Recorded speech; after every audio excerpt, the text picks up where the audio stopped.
пайгамбарыбыз айткан. Ушул хадисти үйдөгүлөргө башкаларга айтып барыңыз.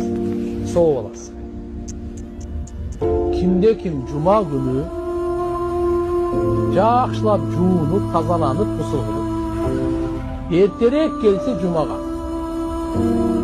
келип имамга жакын отурса,